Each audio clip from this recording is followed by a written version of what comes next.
All right, we are live. Okay, guys, what's going on? Sorry for the delay. Had some tech issues here, and I was hitting the go live button, and it kept on saying going live. And just like all the holiday shopping that's going on right now, everything was delayed, and it's okay. We got everything going on now. Looks like Janae is coming back on, and we have our special guest. It's going to be Garrett Gunderson that is going to be hopping on here in a second. So I'm glad all you guys could join. This is going to be a very special training that we have for you guys tonight. If you guys didn't see my email, it's with Garrett Gunderson, who is probably one of the top financial gurus in the United States. Those of you guys that are actually overseas, you'll get some good information from Garrett. But those of you guys that are in the United States, is people that you might want to actually work with him. I work with him right now. I've been working with his office for almost a year now, and we just been having great things happen. We got things in place with our business and our personal finances that. I thought we were doing pretty good until, I started talking with Garrett when I first met him in Grand Cayman in January of this year, and I realized, wow, we have a lot more that we need to do. So it's always, you don't know what you don't know until you actually learn it from other people that know the information. So you guys are in for a special treat tonight. If you guys don't know who Garrett is, he, like I said, he's one of the top financial gurus in this country. He has his own, he created Wealth Factory. And that is his own group of financial specialists. He can tell you more about that later on, probably in the webinar. And he's also spoke two times now at the ASM events, last time in November and the time before that in February. And he also has his own book. You guys might know, you might have read it. You might not even know that Garrett actually is the author of that book. It's called Killing Sacred Cows. And it was popular 4 or 5 years ago when it first came out. And Garrett was all over the place. He was on the radio stations. He was on TV. And a lot of people told me, hey, I didn't recognize your name, but I recognize your voice. So anyway, without further ado, I'm going to hand it off to Garrett. You guys put your questions in the box as you go through, because I think he's going to go over a lot of information here. I asked him to go over even some end-of-the-year tax tips that you can take advantage of with your business and things you might want to think about for going into the new year as well. And yeah, so hope you get your pad and paper out, or if you're going to be typing it, just make sure you turn off all your distractions because you're in for a treat here tonight. So Garrett, are you there? Can you hear me? I'm here. How am I coming through? Am I? You sounds great. You look good there too. You didn't get a haircut, did you? I just pulled it back because I need a haircut so bad. I look like a hippie. It's so long right now. So. Okay, all right. Because I'm so used to you, blowing me away with all the hair you have because I can't personally do that. In fact, I envy your hair. So I thought for a minute, I was like, wait a minute, he didn't cut it off, did he? But I figured you wouldn't do that. No, I had it. So I went to this doctor today that basically just sat there and like put pressure all over my face. And by the time I was done, my hair's out to here. So I kind of figured I'll pull it back so I look respectable on the webinar, and we could focus on the content instead of like, what does this hippie know, right? Like, I don't want people to discredit me because of the hair, like you said, New York Times, all this other kind of stuff, and I have a passion around finance. So my intention tonight is to bring it in the most entertaining and engaging way possible to teach people personal finance. And because it is the end of the year, I want to give some really specific, actionable things that you can do around tax. Whether you ever talk to me again or not, whether it's the only time you ever hear me, I want you to leave with plenty of value. And for those of you that want to do something after this, I'll make sure you know specific ways that you can kind of engage on a step-by-step process and with a very minimal investment, because I know Dave dropped the money for the big program. So we're not talking about the big program on here tonight. Anything else, Dave, before I dive in? Nope, sorry, I was on mute. It just looks like for some reason that thing that knocked me out before looked like it messed up some of the links. So while you're talking here, it's okay because we're recording. I'm going to work on getting a link out to everyone so we can get the people back on the call, because whatever that issue I had, it's just a matter of people refreshing and rebooting. But go ahead, start off, and I'll get working on the people here that are not on the call right now. All right, well, I actually just came back from Amazing.com headquarters just the other day. I went and did a full-day training for the employees about their finances and getting them kind of on track.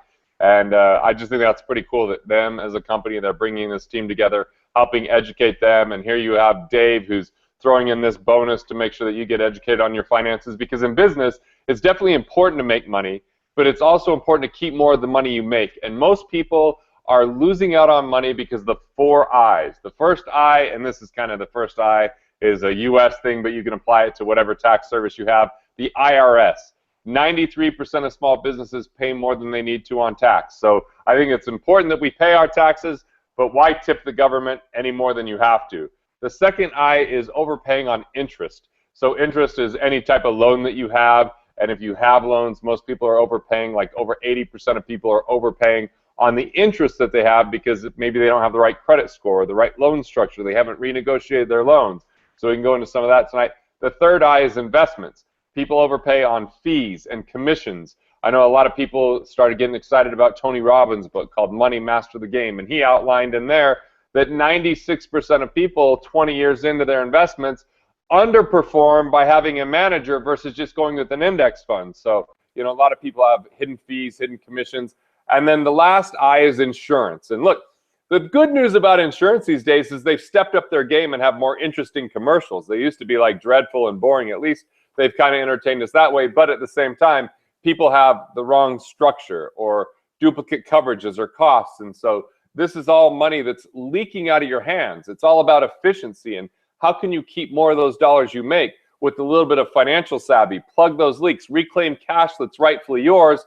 And what if 10% or more of your income could stay in your pocket rather than having someone in your pocket taking it from you? Or maybe they're just pulling at the purse strings and it's kind of leaking out of your life. But the bottom line is, I want to add more to your bottom line. So this isn't about working harder. This isn't about taking on more risk. This isn't about cutting back or sacrificing or saving or budgeting, because my next book's called Budgeting Sucks. So I'm in the works on that book. I mean, it absolutely sucks. And the good news is, as a business owner, you don't have to rely on budgeting. That there is a different system that is called comprehensively cash flow banking that simply has you create automated infrastructures, and you don't have to set up envelopes or jars or setting aside just a certain amount of money for gifts or entertainment. But instead, you just make sure to pay yourself first, which I'll show you how to do, and then you can spend the rest. And I think that's pretty damn good news, because you'll be a lot further ahead, and it won't be about using all your mental energy to constrain. So hopefully that kind of sets it up, what we're about, what we could teach, what we can go into. And with it being the end of the year, I figure why not dive right into some of this tax strategies? Why don't we just jump right into some of those strategies? And let me talk to you about ones I was dealing with today. So it's the end of the year, so I've been thinking throughout the year, what is it I could be paying my kids on? And so I figured out, because they're both under 18, projects. You'll love the first one. The 10-year-old is going through the ASM course as a way for me to have research, and if he can get into it, maybe even launch a business with him in that and make him my business partner. And so I'm paying him, and we take him out of school starting next year, 2 half days a week, where he can come home and he can start working on this, because I think that's real life school rather than the classroom stuff. So we found the things that we figured were least valuable in his life or that didn't matter, and we're going to bring him in instead and go through that course. And I'm paying him right now. We got him into his account, $6,300 today. I get to pay him that because he's under 18. There's zero tax to him on $6,300, zero taxation, but I get to write that off for my business. And for my 8-year-old, I'm writing a kid's book. Guess who my researcher is? Guess who my person I'm going to talk to about it, and have articulate it so it's not in Gunderson, like 37-year-old guy language, but instead it's in mini Gunderson, 8-year-old language, so other 8-year-olds can understand the book. And so I'm paying him on that. You might have a product where you can have someone model it. If it's your kids, you can pay them. You can pay them $3,500 according to the Actors Screen Guild for what they would pay for modeling. So this is the kind of stuff. Can you pay your kids? Are they under 18? And if it's $6,300 or less, there's no tax to them, but a write-off for you. So that's absolutely a part of this whole thing. And, you know, Dave, I'll get you a link where we just finished a report of the 35 different ways that you could pay your kids. So I'll get you that link, and I'll just let you bonus it to everyone because they're part of your team, under youramazing.com.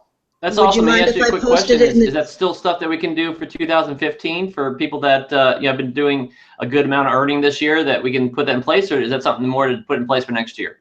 No, you can do it this year. Because here's the thing, my kids haven't done the work yet, but you know what? People all the time join my program. You joined my program, you paid us, and then we started doing the work. So I'm paying them for a specific project, even though they're doing the project next year. I'm paying them for it this year. So yes, you can absolutely do it this year. Awesome. Thank you for providing that, because I know it's something I want to do. I have a 12-year-old myself. He actually has gone through some, about a few of the modules and started researching how to do his own products. He just never moved forward with it. It's just getting him to take the action. But are you actually paying him that money then? Are you actually putting it towards other stuff and I mean, as far as when it comes to that, he just walked in. Oh, there he is right there. Yeah. So this is the 10-year-old that's going to be going through the program. So these guys do the selling stuff on Amazon. And I'm talking to him, remember, you're going to start doing that, huh? Yeah. Yep. So you're going to have to let me focus on here. But this is my son, Breck. So what we did was we wrote a check to him specifically. Get him in the background. So we wrote him a check. We set up a checking account for him and his brother today. We made the deposit, but they can't go write a check under 18, so that money's just sitting in that account. We could now use it for whatever we want to use it for the kids, or we're actually going to put it in a savings type account that is part of their cash flow banking system. That's brilliant. So, all right, so that's part one. Hey, I want to ask you a question. I was wondering here, because we still have one viewer right now, and I think it's because for some reason that glitch messed it up. Should we log off and try to start again? Sure, let's do it. Janae, are you there? Yeah, I'm here. Janae? Yeah. Logging on. Is Janae showing on? Well, I go back to a different screen. Okay. Oh, Janae's not even on there right now. If anyone is on right now, what I'm going to do is I'm going to log off because people are just Facebooking me left and right, Garrett. They're trying to get on. So I'm going to stop this broadcast and see if I can log back in again. And the only problem is, though, I think that once I stop it, it's not going to allow me back on. Tell you what, Garrett, just keep going, and I'm just going to keep on sharing this link with people because I think it might cause more problems. If anything, we'll have a good recording, and I'll get the recording out to everybody.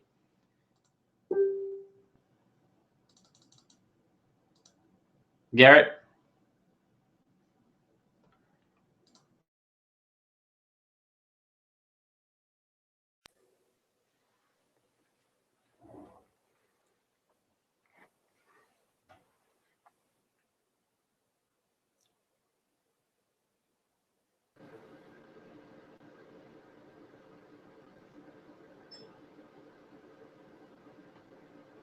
All right, Garrett, you there? I'm here.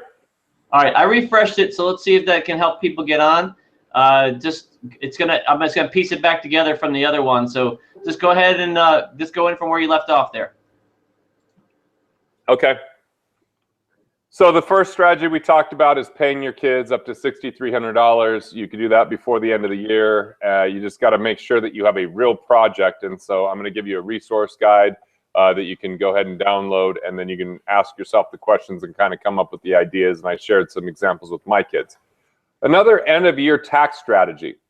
So this one, if you've ever had, someone over your home that's an employee, that's a vendor, that's I don't know, customer. Maybe it'd be harder to have customers over in this business, but let's say it'd be real easy. Like if Dave had me over and I was promoting, ASM, or if we were doing stuff like that, talking strategy, he could actually rent out his home up to 14 days a year to the business. So what would it cost to have a hotel room for that, a conference room or a venue? Or what would you charge to rent out your home on Airbnb for a day? You find out what that rate is, and you can invoice your business. When you take that income personally, you don't have to claim that as taxable income as long as it's 14 days or less, but you get to write that off for your business. So that's absolutely something you can do before the end of the year. And as a matter of fact, you can go back and go, well, what days in this year did you actually have that happen? Where you had an event or you had something that came up, and you really, as long as you get the invoices in, in order, and you get the checks out before the end of the year, you're good to go. That's absolutely tax deductions. And so we've used my cabin. We did this event called the Awaken Spirit Retreat. We've used my house, the one that you see right here behind me, where we had, someone come in and play guitar. We hired basically a chef that made meals, and we had 30 people come over for mix and mingle. Could absolutely charge for that. So that's another really big write-off for the end of the year. Any questions on that, Dave, or is that pretty crystal clear, you think? No, it's making a lot of sense. That's a great one there, because I know that's probably a better write-off than than having to just write off a square footage of your house that's business? Because I know a lot of people that's the way I've done it before in the past. I'm assuming that's probably a much better write-off. Well, this is in addition to that. So when you're writing off square footage, that's for your home office. So you're bringing up another point. You can actually have a home office and write that off year-round. But then, you're not bringing people necessarily into the home office portion. You're bringing them into the home. And so you're renting out the home. And you do that 14 days a year. So it's not an either-or. Makes sense. Cool. So I'm assuming I haven't even heard about that one. That's something you can retro do too, or that's going to be really doing it for next year? You're kind of like, dude, what's up, man? I'm in your program and I haven't even heard about this yet. And how I learned about it, dude, this is hilarious. I'm interviewing Brett, and in the interview, he brings up this point in the interview. And I'm like, I said, pause the interview. I'm like, dude, I'm not even doing that. I'm using my cabin all the time. So you're finding out the same way I did. It's something that we can do for you this year, Dave. I mean, it's definitely something before the end of the year that can get done. So okay, sweet. I'll definitely have to look into that too. We got 15, 16 days left of the year. Yep. But I know I'm personally looking for write-offs. So I'm sure other people are as well. Because like you said, we obviously got to pay our tax. But as a small business owner, we have a lot of different ways that we can take advantage of tax advantages that we could. I mean, the government's giving this for. It's not like it's a loophole. It's something that we should be doing anyway. So yep. It's a way of keeping more cash in our pockets, or keeping it in our business so we can do more things with it. Yep. So there's two strategies. Paying your kids is one. The other one is this leasing out the property is the second one. So on to some more strategies. And I'm going to talk just kind of an idea standpoint and a philosophy standpoint. I gave you really practical strategies, but I think these are even more important than the strategies, which is kind of how you look at things. So I believe that the greatest tax shelter in the world comes down to one thing: earn another dollar. That's the greatest tax shelter, because yes, you will end up paying more taxes by earning more money, but it won't hurt your earlier dollars. It never raises your tax on your previous dollars. If it raises your bracket, it's only on the last dollar earned, not the first dollar earned. It's called a marginal bracket. So it's kind of like steps. Like whether you're Dave or me or Bill Gates, you're all paying the same tax on the first $15,000 you make. But some get there faster than others. When you get over 100,000, yeah, it's going up to the next bracket, but only on those last dollars. So this is what's cool. If you save on your taxes, you save off your highest tax bracket, not your lowest. So always look to earn another dollar, number one. Number two is don't ever just go spend money only in the name of saving tax, because if I spend $1 and I'm in a 40% tax rate, I'm only saving 40 cents, but I really lost 60 cents if it was something I wouldn't have spent money on otherwise. So don't let what I call the tax tail wag the dog. Don't go make a tax decision that doesn't make sense. I know you and I have both done interviews with Robert Kiyosaki. He talked about negative gearing that people used to do in Australia, where they would go and they would buy these properties because they would get such a tax advantage. But if the tax advantage goes away, the property really isn't worth anything, only the tax advantage is. Well, in the 80s, particularly in 1987, people in the US were doing that, and Ronald Reagan changed the tax law, and people got wiped out because they had no value with the property, because they made a decision to invest based upon tax savings, not based upon economics and fundamentals. Think fundamentals first, taxes second. So always earn another dollar. Don't spend just to save. So what does it look like to save on taxes? What are the biggest things? Number one, make sure your books are in order and be proactive. Find a tax professional and meet a couple times during the year. If they don't have the information, they're not going to save you anything. That's the first thing. Be proactive. That's the big, big mistake that people make, is not being proactive. Second is, as you start to have more success, definitely hire a professional. Hire someone that is absolutely trained, can strategize in that you can talk to and have those meetings. The next piece is look to see anywhere where you have active income and turn it into passive income. So Dave, active income for you would be you're doing things to make sure that you sell more on Amazon, you personally. Passive income would be you've created a system, you've hired someone, they're doing it, and that's helping you continue to earn an income. When you do that, you can stop taking salary for those things and instead take dividends. Dividends are more passive income as a business owner that it doesn't get hit with self-employment tax. So that means that you don't have to pay 15.3% on the dividend that you're paying on your salary that you take out of your business. So it's called differentiating income. So always look and say, is there any way that I could take an active income, like a salary, and turn it into a passive income? So we have a lot of like people that own a building, right? When you own a building, you should charge yourself the highest rent possible, because rents are passive income, where if you're getting paid for, once again, W-2, that's active income. So that's another example. So dividends and rents are more passive, or those are really important kind of distinctions. Other things that you want to look at is, I said you don't just want to spend to save, but you also don't want to defer taxes necessarily, because that doesn't always save you. You got to ask yourself a couple questions. Number one, do you plan on being in a higher or lower tax bracket in the future? Well, I plan on being in a higher bracket for a couple of reasons. One, I think the government's going to raise taxes, and I think most people believe that. Number two is, I sure as hell hope to have a lot more money in the future. I do well now, but why would I want to have less money in the future? If you have less money and taxes go up, it's even going to hurt you more. Or if you have less money and inflation exists, then you don't have the same purchasing power that you had before. This whole notion, I'm getting fired up now that I'm talking about this whole notion that financial planners talk about being in a lower tax bracket in the future, they're asinine, because if you sell your business, you lose your tax deductions. If your kids are out of the home, you're not paying them anymore and getting those deductions or getting to write them off because you have kids. They're living at home past 21. They're a burden. They're not a tax break anymore, right? So this is kind of the nonsense a lot of people hear, is that they're going to be in a lower tax bracket. You own a business. Grow that business. Don't ever plan on being in a lower tax bracket. Only lower your taxes through strategy, not through reductionism of earning less or being constrained. So earning more money, reclassifying income, never just deferring income, never just spending to save, but looking at tax strategy. Anytime you can relate an expense to your business, you should write it off. That's basically, if we swim through all the tax code out there, it basically says, if there's a story behind the expense relating to your business, it can become a deduction. So you want to turn any expense that can be turned into a deduction into a deduction.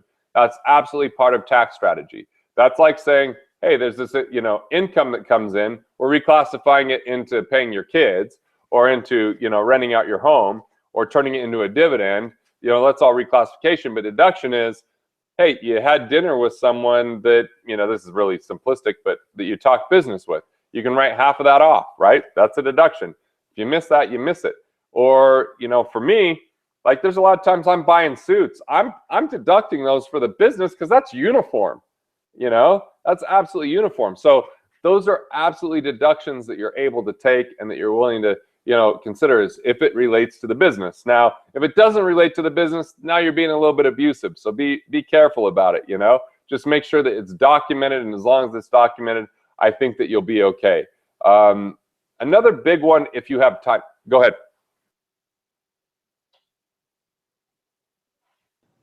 There you go. I was muted. I'm going back and forth with people. They're saying that they can't hear us or see us, and my thing shows we're live, but yet when I was going through some of the diagnostics on the thing here, it says not live, and so yeah, mine shows not live as well, even though it shows 34 people. That means live. we're not even recording. So do we want to just do this again next week, or what do you want to do? That one thing that glitched when I said start the broadcast is what screwed it up. I did record the last. We do have a recording of the last time we did something. Yeah, I do. We can get that to people.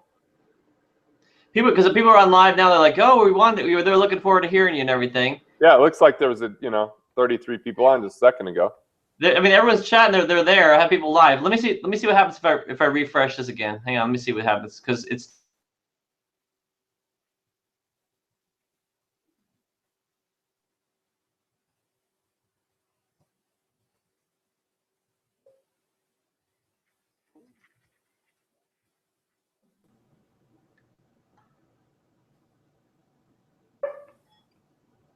All right, you there? Yep. Mine's showing live. What is yours showing? It doesn't say that it's not live anymore. So let me see when the check box comes up here. Can you guys see us? No sound. Can you see the visual yet, or video? son of a gun here. What is going on? Yeah, see, even here it shows not live still, too. Yeah, I apologize, man. I don't know what, because whatever happened in the very beginning when it didn't go live, when I first pushed it to go live, it messed it up. Yeah, that kind of stuff happens, man. You know, technology, finicky stuff. Yeah. We do these webinars every week. We've never had this issue. Let me. So it's my fault, is what you're trying to say here. This is me. No, I'm not saying it's your fault at all. I'm messing with you. Even Janae couldn't get back on. That was weird. Tell me when works for you, and I'll reschedule it right now so these people on the call know. Okay, hold on one sec.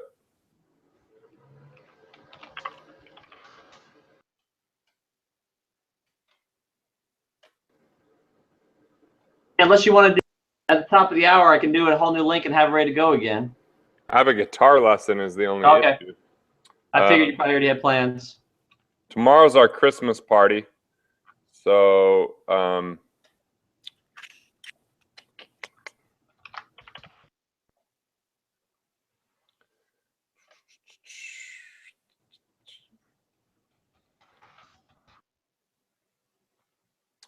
how, like, this rest of this month is insane because I'm That's what I'm saying. It's tough, I know, but I wanted to try to get people to hear the end of the year tax tips. You know, I mean, if you can't do it, you can't do it.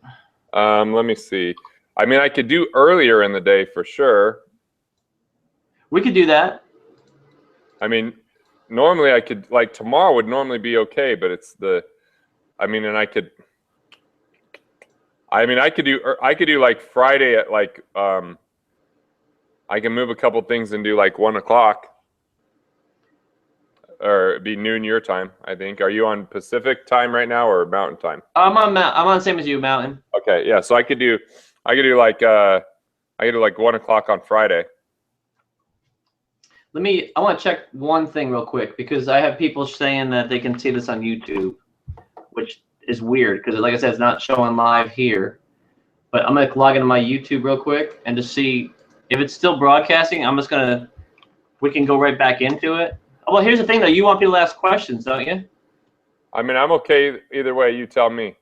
All right, I'm just logging into YouTube because if it's recording, it doesn't make any sense why it's not showing live, why they can't see it, but they can communicate with me in chat.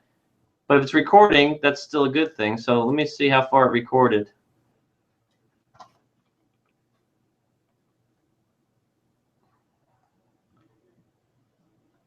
I don't know where they're seeing it in YouTube. I don't even have it in YouTube yet. Let's just reschedule it because I don't want to take a chance that the recording's not working. Okay. Friday at what time you just said?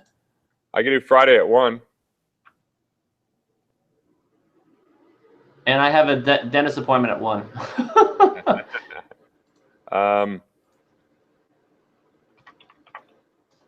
I could do Monday night. Monday night, what time? I could do like 4 o'clock. 4, yeah, we could do that. I mean, if you want to do it earlier, Garrett, I mean, I'm fine with that. I just try to keep it a little bit later so people can get on. 4 works for me if it works for you on Monday. Let me just make sure here. Monday is clear. So Monday, 4 o'clock Mountain, yeah? Yep. That'd be 6 Eastern. Yep. Yeah, let me just put that in the chat here and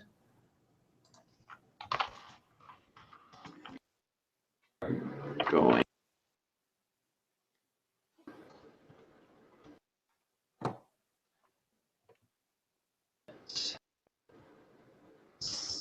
PM. I will send out the invite tonight. Okay, yeah, because I was wondering too. We had over 200 people that registered, and I only had these people that were coming on. I only had 36 that came on live, which usually we'll get at least half the people. Half the people are like international and stuff. They'll come on, but they'll come on as a recording. Yeah. And more people should have been on too. Part of the reason was I didn't know that we scheduled our thing with you, and then ASM sent a thing out a couple days ago. Amazing had a Kevin Harrington one that started an hour before we started, so they could still be live on theirs too.